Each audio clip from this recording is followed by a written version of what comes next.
Bonjour, je suis le docteur Emmanuel Dinco, je suis maître de conférence à l'Université de Bordeaux. Dans le cadre du congrès Bruxisme 2018 du CNO, je vais présenter une conférence sur le diagnostic clinique du bruxisme.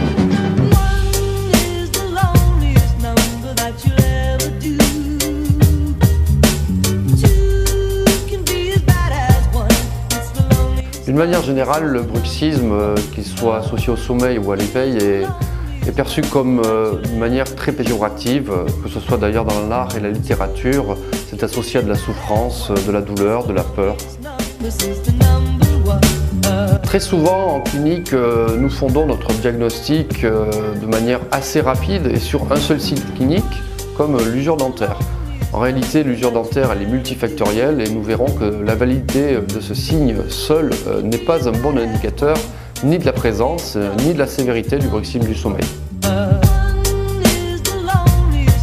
Généralement, le bruxisme, lorsqu'il est perçu au cabinet, il est appréhendé sur des simples signes et symptômes, alors que nous verrons qu'il faut aller bien au-delà et sortir souvent de la sphère orofaciale. Lorsqu'on suspecte un bruxisme, qu'il soit de l'éveil ou plutôt du sommeil, c'est d'aller chercher un autre trouble du sommeil qui est fréquemment associé, c'est ce qu'on appelle une comorbidité. Les troubles du sommeil les plus fréquemment associés au bruxisme du sommeil sont le reflux gastro-œsophagien, le syndrome d'apnée obstructive du sommeil, ainsi que parfois les mouvements périodiques des membres. On se rend compte de plus en plus que la prise en charge de ces troubles du sommeil associés au bruxisme permet souvent d'améliorer les conditions imposées par le bruxisme du sommeil. On vous attend nombreux au congrès et si vous voulez tout savoir sur les nuits de Bruxoman, c'est là qu'il faut être.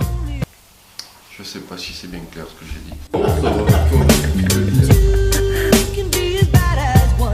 It's the loneliest number since the number one.